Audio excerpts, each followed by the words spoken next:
Bismillahirrahmanirrahim. Dalam satu pertempuran, Jenderal Salahuddin Al-Ayyubi bersama tentaranya, tentara Islam, pernah mengalami kekalahan.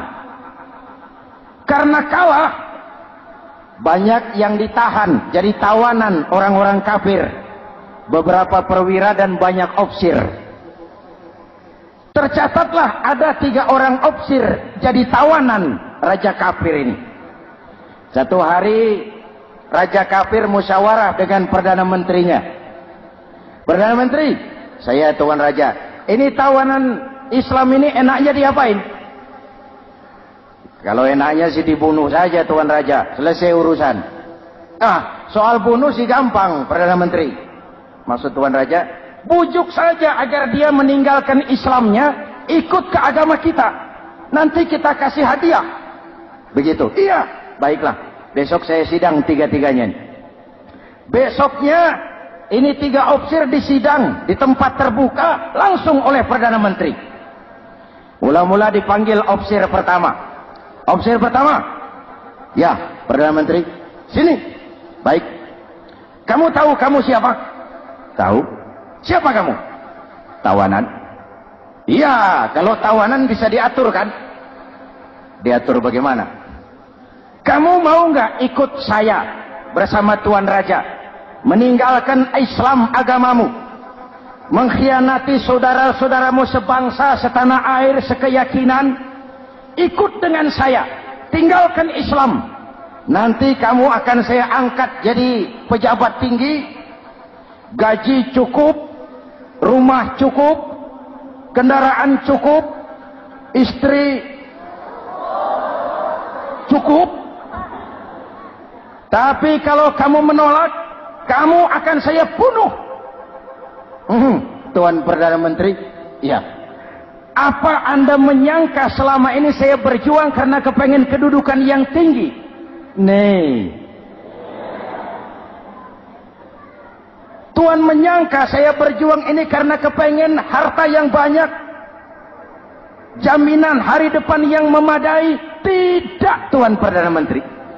Saya tinggalkan keluarga, kampung halaman, sanak famili, handai taulan. Saya jihad karena mengharap ridho Allah Subhanahu wa ta'ala. Tapi sekarang kamu tawanan kan? Itu resiko perjuangan. Kamu tidak mau meninggalkan Islam? Tidak. Kamu akan saya bunuh. Silakan. Kamu tidak takut mati? Tidak. Kamu berani? Dari kemarin. Apa dikira baru sekarang saya berani? Tuan Perdana Menteri, saya berharap memang saat-saat seperti ini bisa saya temukan. Ibadah saya sedikit, sholat saya kurang, puasa saya kurang.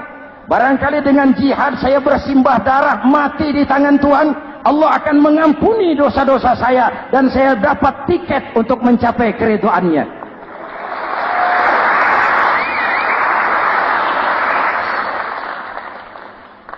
Gila kamu.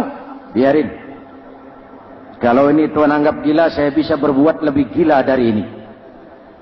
Saya bunuh kamu. Bunuh. Algojo. Dipancung. Dio. Ini terlepas kepalanya dari badannya. Menggeluntung kepalanya ke bawah. Jatuh bergelindingan. Itu kepala lepas dari badan. Ngaji. Baca ayat Quran sampai Perdana Menteri bingung. Minggir. Ini ada kepala ngaji. Ayatnya yang dibaca, ya ayyatuhan nafsul mutmainnah irji'i ila rabbiki radiyatan mardiyah. Wahai jiwa yang tenang, kembalilah kepada Allah dengan diridhoi. Masuklah ke dalam golongan hamba-hambaku dan masuklah ke dalam surgaku. Matanya terpejam rapat, bibirnya tersenyum. Dia gugur sebagai syahid karena membela keyakinan. Dia istiqamah, tidak goyah oleh tawaran jabatan dan kedudukan yang tinggi.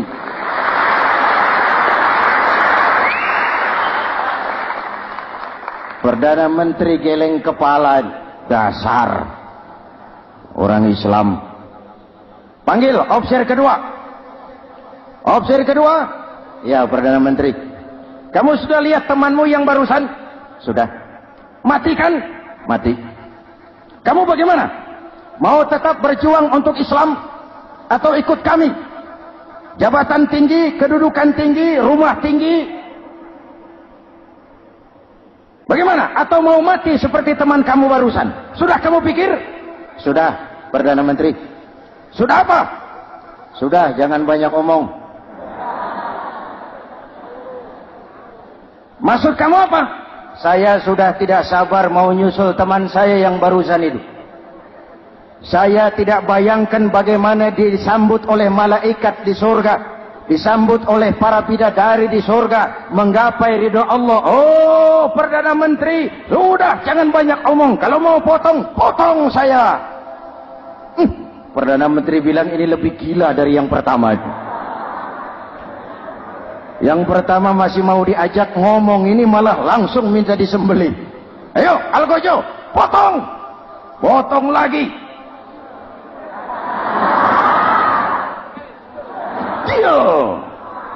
Terpisah lagi kepalanya dengan badan, jatuh ke bawah, menggeluntung, ngaji lagi. Ayatnya yang dibaca, wujuhun yawma izin nadirah ila rabbiha nazirah. Muka mereka hari itu berseri-seri kepada ridho Allah. Mereka memandang, bibirnya senyum, matanya terpejam, dan dia ajal dengan husnul khatimah, mendapat syahid karena teguh punya keyakinan, istiqamah dalam perjuangan, tidak goyang, tidak mencela dan mencele.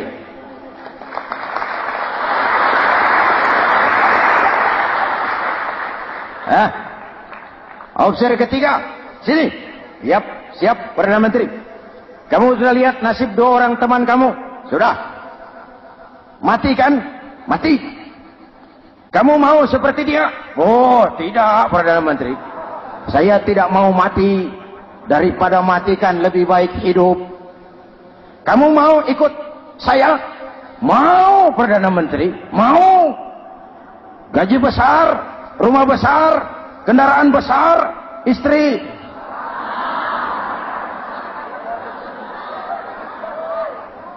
Mau, Perdana Menteri, saya mau. Daripada tidak jadi apa-apa, kan lebih baik jadi apa-apa. Daripada tidak punya apa-apa, kan lebih baik punya apa-apa. Oh, jadi kamu selama ini berjuang karena mau cari apa-apa? Iya. Bagus. Nanti saya musyawarah sama Raja. Kamu diangkat jadi bupati di mana? Tunggu ya. Perdana Menteri laporan, Tuan Raja. Ya. Ini opsi ketiga kelihatannya baik ini. Dia mau mengkhianati teman-temannya, sebangsa, setanah air, sekeyakinan. Mengkhianati bangsanya, meninggalkan agamanya. Dia mau ikut kita. Kita angkat jadi pejabat di mana dia? Raja senyum. Oh, soal angkat mengangkat sih gampang, Perdana Menteri. Cuma saya pikir-pikir opsi ketiga ini kok tegel-tegelin. Kok sampai hati ya?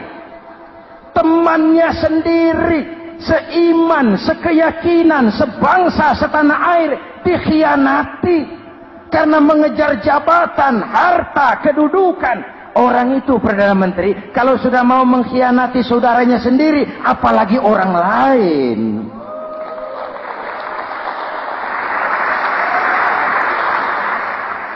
Ini opsi ketiga, ini opsi bejat. Anda bayangkan temannya sendiri dikhianati. Nanti kalau ada kesempatan, kita ditikam dari belakang. Jadi bagaimana Tuan Raja? Malah kalau saya lihat yang dua yang sudah mati itu orang hebat, Perdana Menteri. Punya pendirian, istiqamah. Malah kalau bisa yang dua itu dihidupin lagi. Loh, dihidupin bagaimana Tuan Raja sudah kadang mati? Jadi bagaimana ya opsi ketiga ini? Bunuh. Bunuh, bunuh. Buat apa piara benalu jadi duri di kaki nanti? Bunuh. Baik. Perdana Menteri kembali. Opsi ketiga, siap Perdana Menteri. Saya jadi bupati di mana? Bupati. Modal sampean. Loh, saya mau dibunuh. Bunuh. Katanya kalau ikut agama Tuhan, meninggalkan agama kami, saya akan jadi pejabat tinggi. Kamu opsir bejat, kamu tidak punya pendirian. Saudaramu sendiri seagama kamu khianati. Apalagi orang lain, potongan kayak kamu jadi pejabat, rusak negara ini.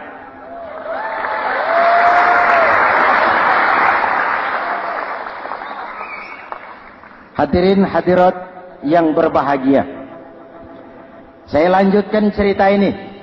Nanti kesimpulan diambil sendiri-sendiri. Jadi saya mau dibunuh, Tuan Perdana Menteri. Ya, kamu mau dibunuh. Tidak jadi pejabat? Tidak. Kamu bejat. Bejat kok mau jadi pejabat? Nanti juga kalau kamu jadi pejabat, paling kerjamu memperkaya dirimu sendiri. Paling banter keluargamu dan golonganmu. Rakyat tetap saja tidak terurus.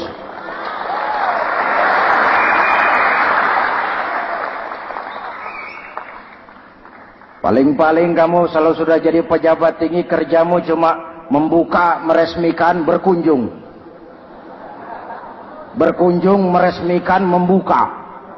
Membuka, meresmikan, berkunjung. Lah kapan kamu ngurus rakyatnya?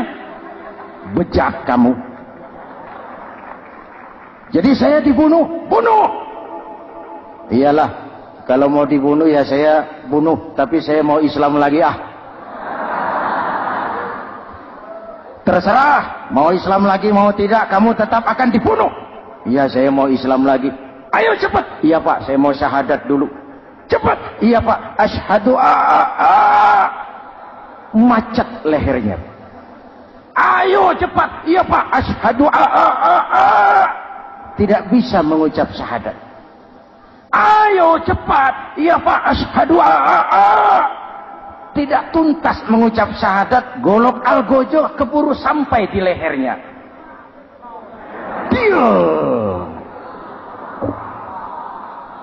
Darah mancur, pisah kepala dengan badan, menggeluntung ke bawah. Ngaji lagi. Dia bekas santri, masih bisa ngaji. Cuma ayat yang dibaca lain sama dua temannya tadi. Ayat yang dibaca, afaman haqqa alaihi kalimatul azab, afaman haqqa alaihi kalimatul azab, afa anta tunkizu man finnar. Ini ayat yang dibaca. Orang yang memang sudah dapat vonis akan mendapat azab, bisakah kamu menyelamatkan dia dari neraka? Bertahun-tahun berjuang di bawah bendera Islam untuk kejayaan Islam. Di akhir hayatnya dia tergoda oleh kedudukan dan harta, oleh jabatan dan pangkat. Ia bergeser, imannya rapuh, hilang istiqomahnya, ditinggalkan agamanya, dan dalam keadaan begitu dia mati. Dia su'ul khatimah. Na'udzu. Hadirin, apa guna saya ungkapkan ini? Mari kita belajar. Perlu stabilitas temperatur batin. Saya sering katakan, berapa banyak orang waktu di bawah teriak-teriak, berantas korupsi, ganyang korupsi, sikat korupsi, cuma karena belum dapat kesempatan. Begitu dapat kesempatan, korupsinya lebih gila dari yang dia teriaki. Betul? Waktu di bawah rajin baca ayat kursi, dapat kursi, lupa sama ayat. Betul? Betul?